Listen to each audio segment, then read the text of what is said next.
Sajawala Tukulungi Bahu, the center of the universe. Father Peter Zin Yahanti Chanta Bawadunga, Kuromia Achang, Yita Kebudo, Sangpa to the Pope Sibare.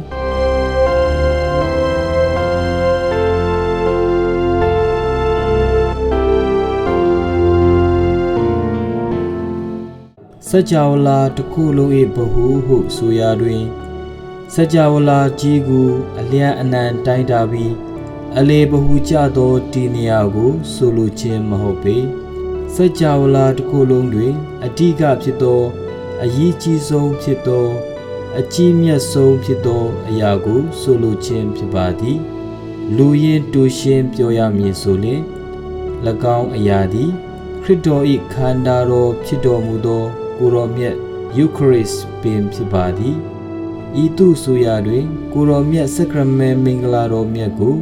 Yongji Dumia Adre, Lekayam Makeke Ladole, Achu Luru Adremu, Yongji Lekaya, Keke Naimadi, the Chudo Katri Bada Wimya Pinli, Tandea Makem Pinaimadi, Abechang Sudo, Lu Adwine, Piatki Adwi, Lu Amine, Piatki Amiendudi, Alun Chana Tojang Pibadi Piadkin Pan Sino Ayamyadwi Alun Chimia Lado Lupugu Tadawa Myaswane Chima Kanate Walado Ayamyaswa Shibadi Tusule Abejang Kuro Mia Sacrament Mingla Rodi Achimia So Sajawala Tukulungi Bahu Psia Badani Iachane Patayi Tamajansa do Miadwin Dologang, Atino I Duntin Chadwin Dologang, Yanda Mia I Asu Amia Dwin Dologang, Titi Atawatamia, Twishi Naimadi, Kuromiaku, Sajawala to Kulung I Bahu Psi, Lekanaya, the King Kridogu, Lekan Yongji to Psiyama, Mashimapsi Luado Achikan Luacha Pibadi, Kridogu, Lekan Yongji to Miatali, I Achane Patayi. Select Senza Taushu Naimi Pibadi Krido Guyongji Yamihu Suyadwin The King Kridodi, Janodu Adre Atekando Mubi Tugu Yongji Lin Getin Chinyami Suyung Tam Hobe Krido I Dondin Chemya Losong Chemya Alungu Yongji Lekamada Kridogu Amandeke Yongji Di Hu Sunaibami Yesudi Mimi Gu Yongji La Jado Julu Mudua Denudi Nga Isaga Dai Laina Jali Amampi Nga I Debemia Psijai Hu Mindomui Yongji Yongmya Mahobe Mimi Isaga Dai Laina Jayan Kridoga Tontin Tabadi Yaku Kidwe Ikuro Miagu Mayongji Du Amya Pia Shidima A Osea Mahobe Atu Asanle Mahope, Krido Kuranga, Mimi Atui Ata, Satawyami, Satin Hojaro Musingabi, Itu Dichagu, Lemakanaibe, Myaswado, Tubiro Rudi, Kuroku, Psita Kejadi, Kuromiahu Kodo, Krido the King Ataro, Atuiro Ne Pateyi, Shinyoha Akanji Chaudwe, Kuromia di Tara Ataya Puya Adre Mashimapsi Lu Ajang Krido Kuranga Lele Nene Piapiatata Tundin Tadigu Tuishi Naimadi Yaujamia Jipin Natong Kanshido Lu Ugu Krido Yizuga Monga Lone Ngana Gampse Walinswa Jumubina Tulu Ududi Nautanenai Krido Gu Piansha Kejai Krido Dile Tulu Ududi Mongo Walinswa Saya Dojang Mimiku Sha Jajin Pijang Tiro Mudipsin Piasi Dedo Asa Adre Majuzabe Tara Ate Adwata Jusa Jayan Soma Saga Satin Pyojabi Kaukima Senlado Atemo Ajangu Sele Hoja Kedi Mimi di Kaukima Senlado Atemo City Ajane Lagao Modi, Mimi Atapin Pichang, Piosuya Dwin, Tugu Shake Jado, Lu Ududi, စိတ်ပြက်ခဲ့ကြသည်ခရစ်တော်ကိုအပြစ်တင်ဝေဖန်ကြလေတော်သည်များစွာသောကိုရော၏တပည့်တော်တို့သည်ကိုရောထံမှထွက်ခွာသွားခဲ့ကြသည်သို့သောကိုရောသည်မိမိ၏တွင်တင်ချက်အပေါ်ပြောင်းလဲခြင်းမရှိခဲ့သည့်အပြင်ကြံရှိသောတပည့်တော်12ပါးကိုပင်ဤတွင်တင်ချက်ကိုလက်မခံနိုင်လျင်ထွက်သွားနိုင်ကြောင်းမိန့်တော်မူခဲ့သည်ဤအကြောင်းအရာများကိုကြည့်ခြင်းအပြင်ဤတွင်တင်ချက်သည်တခြားသောပုံဥပမာများနှင့်မတူဘဲတထူးတခြားအလေးအနက်ထားပြီးခရစ်တော်ကတွင်တင်ခြင်းဖြစ်ကြောင်းသိနိုင်ပါသည်တချို့သောသူများ၏အမြင်တွင်ခရစ်တော်ကသူ၏အသွေးအသားအစစ်ကိုစားတော့စေခြင်းမဟုတ်ဘဲသူ့အသွေးအသားအစာသူ့ကိုအောက်မေ့တရိယခြင်းကမုန့်နှင့်စပည့်ရည်ကိုစားတော့ခိုင်းခြင်းဖြစ်သည်ဟုလက်ခံသောသူများလည်းရှိပါသည်ရှင်ယောဟန်ဧဝံဂေလိကျမ်းတွင် I am statements ဟုခေါ်သောသခင်ယေရှုကငါသည်မိသူမိဝါဖြစ်သည်ဘာဖြစ်သည်စသဖြင့်မိမိကိုယ်ကိုဖော်ပြသောအချက်9ချက်ရှိပါသည်1ငါသည်ကောင်းကင်မှဆင်းသက်လာသည့်အသက်ရှင်သောမုန့်ဖြစ်၏ဤမုန့်ကိုစားသောသူသည်အစဉ်ထာဝရအသက်ရှင်လိမ့်မည်ဤလောက၏အသက်အဖို့ငါပေးမည်ဖြစ်သောမုန့်သည်ငါ၏အသားပေတည်းရှင်ယောဟန်အခန်းကြီး6အခန်းငယ်51နံပါတ်2ငါသည်လောက၏အလင်းဖြစ်၏ရှင်ယောဟန်အခန်းကြီး8အခန်းငယ်7နံပါတ်3ငါသည်သူတို့ဝင်သောတကဝဖြစ်၏ရှင်ယောဟန်အခန်းကြီး10အခန်းငယ်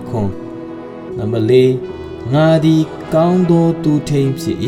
ရှင်ယောဟန်အခန်းကြီး10အခန်းငယ်7နဲ့14နံပါတ်5ငါသည်ရှင်ပြန်ထမြောက်ခြင်းဖြစ်၏အသက်လည်းဖြစ်၏ရှင်ယောဟန်အခန်းကြီး7အခန်းငယ်25နံပါတ်6ငါသည်လမ်းခရီးဖြစ်၏တမန်တရားလည်းဖြစ်၏အသက်လည်းဖြစ်၏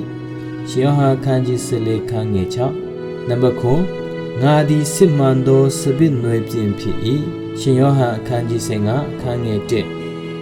ငါသည်သူတို့ဝင်သောတကားဖြစ်၏ငါသည်ကောင်းသောသူထိန်ဖြစ်၏ငါသည်စစ်မှန်သောစပစ်နွယ်ဖြစ်၏စသဖြင့်မိန့်ဆိုရာတွင်သခင်ခရစ်တော်ကမိသည့်အရာကိုဆိုလိုသည်ကိုတရားနာပရိသတ်များကနားလည်ကြသည်ခရစ်တော်သည်တိတ္တဖြင့်ပြုတ်လုပ်သောသူချံတကားဝဖြစ်သွားသည်ဟုမဆိုလိုကြောင်းကိုသိကြသည်မိမိကိုယ်ကိုသူထိန်ဟုပြော၍မိမိတပည့်တော်တို့ကိုသူများဟုပြောဆိုရာတွင်ငါတို့ကိုတရိစ္ဆာန်နှင့်နှိုင်းရှင်ရသလိုဟုမဆိုခဲ့ကြသူရာတွင်ငါသည်ကောင်းကင်မှဆင်းသက်လာသည့်အသက်ရှင်သောမုန့်ဖြစ်၏ထိုမုန့်သည်ငါ၏အသားပေတည်းငါအသားကိုစား၍ငါအသွေးကိုတောက်ကြလောဟုဆိုသည့်အချိန်တွင်မူလက်မခံနိုင်ကြဘဲများစွာသောတပည့်တော်တို့သည်ထွက်သွားကြ၏အဘယ်ကြောင့်ဆိုသောခရစ်တော်ကမိမိ၏အသားအစစ်အသွေးအစစ်ကိုစားတောက်ခိုင်းသည်ဟုသဘောပေါက်နားလည်ကြသောကြောင့်ဖြစ်ပါသည်ဂျိုးလူမျိုးတို့ကခရစ်တော်စားတောက်ခိုင်းသောအရာသည်မိမိအသားအစစ်ဖြစ်ကြောင်းနားလည်ကြသည်ထို့ကြောင့်ငါတို့အားသူ၏အသားကိုစားရန်မိကဲ့သို့ပေးနိုင်ပါမည်နီဟုအချင်းချင်းငင်းဆိုကြခြင်းဖြစ်သည်ခရစ်တော်၏နောက်ကိုလိုက်နေကြသောတပည့်တော်များကလည်းထိုနည်းတူစွာလက်ခံနားလေခဲ့ကြသောကြောင့်ဤတွင်တင်ချက်သည်ခက်ခဲလှပေ၏မိသူသည်ဤအချက်ကိုနားလေနိုင်မည်နီဟုဆိုကြ၏နောက်ဆုံး၌တမန်တော်12ပါးသာကျန်တော်သည်သူတို့ကိုပင်ခရစ်တော်ကမိမိ၏တွင်တင်ချက်လက်မခံနိုင်လျင်ထွက်သွားနိုင်ကြောင်းစိန်ခေါ်ခဲ့သေးသည်ရှင်ယောဟန်အခန်းကြီး6အခန်းငယ်69မှ69အထိလူအများလက်မခံနိုင်သောကြောင့်ခရစ်တော်သည်မိမိတွင်တင်ချက်မပြောင်းလဲသည်ကိုအထူးဂရုစိုက်တင်ပါသည်ခရစ်တော်တွင်တင်ခဲ့စဉ်ကခရစ်တော်၏တွင်တင်ချက်ကိုသူစကားအတိုင်း literally နားလေလက်ခံခဲ့ကြသောအရာကိုအဘယ်ကြောင့်ယခုခေတ်လူသားများကဤတွင်တင်ချက်သည်သင်္ကေတ symbol တစ်ခုသာဖြစ်သည်အသားတော်အစာမုန့်ကိုစားခိုင်းသည်ဟုထင်မြင်ကြရမည်နီခရ ရစ်တော်ကမိမိပေးမည်ဟုဂတိပေးထားတော်မူသောအရာကိုနောက်ဆုံးညစာစားပွဲ၌ပြည့်စုံစေခဲ့ပါသည်သခင်ခရစ်တော်ကမုန့်ကိုတပည့်တော်ကြီးတို့အားပေးပြီးဤအရာသည်ငါ၏ခန္ဓာကိုယ်ဖြစ်၏ယူ၍စားကြလော့ဟုမိန့်တော်မူခဲ့ပါသည်ငါခန္ဓာကိုယ်အစားဤမုန့်ကိုစားကြလော့ဟုမဆိုခဲ့ပေထိုနည်းတူစွာဖြင့်စပြည့်ရီကိုလည်းတပည့်တော်ကြီးများကိုပေးပြီးငါ၏သွေးဖြစ်၏ဟုမိန့်ဆိုခဲ့ပါသည်ဟေရှာယအနာဂတ်ကျမ်းအခန်းကြီး55အခန်းငယ်8မှ9တွင်ဖျားသခင်ကငါ၏အတွေ့အခေါ်သည်တင်တို့၏အတွေ့အခေါ်နှင့်မတူငါ၏လမ်းစဉ်သည်လည်းတင်တို့၏လမ်းစဉ်နှင့်မတူမူကောင်းကင်သည်မြေကြီးထက်သာ၍မြင့်တကဲ့သို့ငါ၏လမ်းစဉ်သည်လည်းတင်တို့၏လမ်းစဉ်ထက်၎င်းငါ၏အတွေ့အခေါ်သည်တင်တို့၏အတွေ့အခေါ်ထက်၎င်းသာ၍မြင့်၏ဟုမိန့်တော်မူတကဲ့သို့ခရစ်တော်ဖျားရှင်ကမိမိအသားကိုစားရန်ဘေးရတွင်လူတို့အတွေ့ဖြင့်မမီနိုင်သောနီလန်းဖြင့်ပေးတော်မူခဲ့သည်ခရစ်တော်သခင်ဤလောကသို့ကြွလာတော်မူမီတွင်ဂျူးလူမျိုးတို့ကခရစ်တော်ကြွလာလျင်သူတို့ကိုသူတို့၏ရန်သူများလက်မှကယ်တင်မိဒုက္ခအပေါင်းမှကယ်တင်မိကြီးကျယ်ခမ်းနားစွာကြွလာမည်ဟုမျှော်လင့်ခဲ့ကြသည်ဘုရားသခင်ကိုယ်တော်တိုင်နှိမ့်ချစွာဆင်းရဲစွာနှင့်တာမန်လူသားကဲ့သို့ဆင်းကြွလာမည်ကိုမမျှော်လင့်ခဲ့ကြချေသူရာတွင်ခရစ်တော်ကြွလာခြင်းတွင်ဂျူးလူမျိုးတို့၏အထင်အမြင်နှင့်ကွဲပြားခြားနားစွာကြွလာသဖြင့်သူတို့သည်ခရစ်တော်ကိုလက်မခံနိုင်ဖြစ်ခဲ့ကြပါသည်မျက်စိဖြင့်မမြင်နိုင်သောအရာခတ်သိမ်းကိုတတ်နိုင်တော်မူသောဖျားသခင်သည်တာမန်လူသားပုံစံဖြင့်ဆင်းကြွလာသည့်တာမကထိုမှတစ်ဆင့်ဖျားအဖြစ်လူအဖြစ်နှစ်ပါးဖြင့်လူသားတို့နှင့်နေထိုင်ရအောင်အသက်မဲ့သောမုတ်အစင်တရံဖြင့်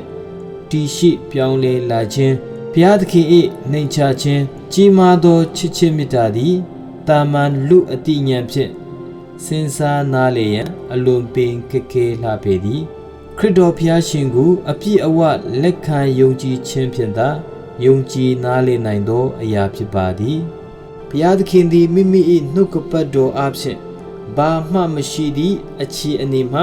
အရာအလုံးကိုဖန်ဆင်းနိုင်လျှင်ရှိပြီးသားဖြစ်သောမုတ်မှမိမိ၏အသားအဖြစ်ပြောင်းလဲစေသည်မှာပို၍ပင်လွယ်ကူသည်မဟုတ်ပါလောကဘာဦးကျမ်းတွင်ဘုရားသခင်ကအလင်းဖြစ်စေဟုအမိန့်တော်ရှိ၍အလင်းဖြစ်လေ၏ထိုနည်းတူစัจ java လာတစ်ခုလုံးကိုမိမိ၏နှုတ်တော်ထွက်စကားဖြင့်ဖန်ဆင်းခဲ့၏ထိုနှုတ်တော်ထွက်စကားသည်လူစားတိအဖြစ်ကိုယူတော်မူ၍လူစားတိအဖြစ်ကိုယူတော်မူသောနှုတ်တော်ထွက်စကားကဖြင့်မုန့်ကိုယူ၍ဤအရာသည်ငါ၏အသားဖြစ်၏ဟုဆိုရာတွင်ထိုမုန့်သည်မိမိအသားအဖြစ်သို့မပြောင်းလဲဘဲနေမည်လောထိုကဲ့သို့ဆက်လက်ပြုတ်လို့ရန်လဲမိမိတပည့်တော်ကြီးတို့အားမိန့်မာထားခဲ့ပါသည်ထိုမှစ၍ယနေ့တိုင်ခရစ်တော်၏အမိန့်တော်ကိုနာခံလျက်ကက်သလစ်အသင်းတော်၌တပည့်တော်ကြီးတို့ထံမှအစစ်စစ်တိတ်ခါခံယူခဲ့ကြသောယဟန်တော်များကအစင်မပြတ်မိစားပူဇော်နေရခြင်းတနည်းဆိုရသောကိုရောမြတ်ကိုဖန်ဆင်းနေရခြင်းဖြစ်ပါသည်ကက်သလစ်အသင်းတော်တွင်စက္ကရမန်မင်္ဂလာတော်ခုနှစ်ပါးနဲ့ကိုရောမြတ်စက္ကရမန်မင်္ဂလာတော်သည်အကြီးမြတ်ဆုံးသောစက္ကရမန်မင်္ဂလာတော်ဘဟုအချက်အခြာဖြစ်၍စက္ကရမန်မင်္ဂလာတော်တို့၏စက္ကရမန်မင်္ဂလာတော် The Sacrament of the Sacraments ဟုခေါ်ပါသည်ကိုရောမြတ်သည်ခရိယန်အသက်တာ၏အရင်အမြင့်နှင့်အထွတ်အထိပ်ဖြစ်ပါသည်ကိုရောမြတ်၏နည်းနည်းရအချက်သည်ခရိယန်အသက်တာတစ်ခုလုံးတွင်ဝတ်ပြုကူးကွယ်ခြင်းနှင့်စစ်မှန်သောဘဟုအချက်ချာဖြစ်ပါသည်တန်ရှင်သောမိစားပူဇော်ခြင်းကိုအချီမခံဘဲဘဟုမန်တိုင်အဖြစ်မထားဘဲမိသည့်ခရိယန်အဖွဲ့အစည်းများတည်ဆောက်၍မရပေအသင်းတော်၏ဥပဒေတွင်လည်းကိုရောမြတ်စက္ကရမန်မင်္ဂလာတော်သည်အကြီးမြတ်ဆုံး အယူသေးခံထိုက်ဆုံးဖြစ်၍၎င်း၌ခရစ်တော်သခင်ကိုယ်တော်တိုင်တည်ရှိကြောင်းမိစားပူဇော်ခြင်းသည်ခရိယန်အသက်တာနှင့်ဝတ်ပြုတ်ကိုးကွယ်ခြင်းအားလုံး၏အရင်အမြစ်အထွတ်အထိပ်ဖြစ်ကြောင်းနှင့်ခရိယန်တို့သည်ဤမွန်မြတ်လှသောကိုယ်တော်မြတ်ကိုအမြင့်မြတ်ဆုံးသောဂုဏ်ပြုခြင်းနှင့်ဂုဏ်ပြုရမည်ဖြစ်ကြောင်းဖော်ပြထားပါသည်ယဟန်ဒါသောမတ်အကွဲနစ်ကကိုယ်တော်မြတ်စက္ကရမန်မင်္ဂလာတော်သည်တခြားသောစက္ကရမန်မင်္ဂလာတော်တို့ကိုပြည့်စုံစေသောစက္ကရမန်မင်္ဂလာတော်ဖြစ်သည်တခြားသောစက္ကရမန်မင်္ဂလာတော်တို့သည်ကျွန်ုပ်တို့အထင်၌တန့်ရှင်းခြင်းကိုဖြစ်ပေါ်စေသောအရာများဖြစ်ပြီးကိုယ်တော်မြတ်ကိုယ်တိုင်ဒီကပင်ကိုတန့်ရှင်းခြင်း holiness itself ဖြစ်သည်အဘယ်ကြောင့်ဆိုသော၎င်းသည်ခရစ်တော်ကိုယ်တိုင်ဖြစ်သောကြောင့်ဒီဟုဆိုထားပါသည်တန်ယောဟန်ဓမ္မရှင်ကအကယ်၍တဆုံသူကပေါင်မုံသည်မိကဲ့သို့ယေရှုခရစ်တော်၏ခန္ဓာကိုယ်အဖြစ်သို့ပြောင်းလဲသွားသည်ကိုသိလိုလျှင်သူ့ကိုကျွန်ုပ်ပြောပြပါမည်တန်ရှင်သောဝိညာဉ်တော်သည်ယဟန်ဘုန်းတော်ကြီးကိုလွှမ်းမိုးထားလျက်တန်ရှင်သောကညာစင်မာရိယအပေါ်မှာပြုတ်လုတော်မူခဲ့တဲ့ကဲ့သို့ပြုတ်လုတော်မူ၏ဟုဆိုထားပါသည်တန်ဩဂတ်စတင်ကလည်းတရားဓမ္မတော်များသည်ယဟန်ဘုန်းတော်ကြီးကိုဝိုင်းရံလျက်မိစားတရားတော်မြတ်တင်ပူဇော်သောအခါဝိုင်းဝန်းကိုငေကြသည်ဟုဆိုထားပါသည်ကက်သလစ်အသင်းတော်တွင်ဆုတောင်းခြင်းအမျိုးမျိုးရှိသည့်အနက်မိစားပူဇော်ခြင်းဖြင့်ဆုတောင်းခြင်းသည်အမြင့်မြတ်ဆုံးသောအထီးရောက်ဆုံးသောဆုတောင်းခြင်းဖြစ်ပါသည်တန်လော်ရင်ဂျွန်စတီနီယန်ကမိစားတရားတော်မြတ်ကဲ့သို့မိသည့်ဆုတောင်းမေတ္တာမျှမရှိတနည်းဆိုရသောမိစားတရားတော်မြတ်ကဲ့သို့ဖျားရှင်အားအလွန်နှစ်သက်မြတ်နိုးစေပြီးကျွန်ုပ်တို့အတွက်အလွန်အသုံးဝင်သည့်ကြီးကျယ်သည့်ဆုတောင်းမေတ္တာဆို၍မရှိပေဟုဆိုထားပါသည်မိစားတရားတော်မြတ်သို့မဟုတ်ကိုယ်တော်မြတ်၏ကြီးမားမြင့်မြတ်မှုနှင့်ပတ်သက်၍တန်အယ်ဖုန်ကအဆုံးစွန်ဆုံးအထိပြောထားပါသည်၎င်းယဟန္တာကပြောထားသည်မှာဖျားရှင်ကိုယ်တော်တိုင်သည်မိစားတရားတော်မြတ်ထက်ပူမူတန့်ရှင်း၍ပူမူကောင်းမွန်သောသို့မဟုတ်ပူမူကြီးကျယ်သည့်အရာကိုမပြုလုပ်နိုင်ပေထို့သူပြောဆိုရခြင်းအကြောင်းမှာကိုရောမြတ်စက္ကရမန်မင်္ဂလာတော်သည်ဖျားရှင်ကိုရောတိုင်ဖြစ်ကြောင်းပြောဆိုလိုခြင်းဖြစ်ပါသည်ယဟန္တာတို့သည်အသင်းတော်၏တွင်တင်ချက်နှင့်အညီတော်၎င်းမိမိတို့၏အတွေ့အကြုံဖြစ်တော်၎င်းဖျားသခင်အလင်းကြီးစွာတော်ကြောင့်တော်၎င်းဤကဲ့သို့ပြောဆိုနိုင်ကြခြင်းဖြစ်ပါသည်ကိုရောမြတ်စက္ကရမန်မင်္ဂလာတော်သည်ဖျားရှင်ကိုရောတိုင်ဖြစ်သောကြောင့်စัจ java လာတစ်ခုလုံး၌၎င်းထက်ကြီးမားသောအရေးကြီးသောမြင့်မြတ်သောအရာဟု၍မရှိနိုင်ပေ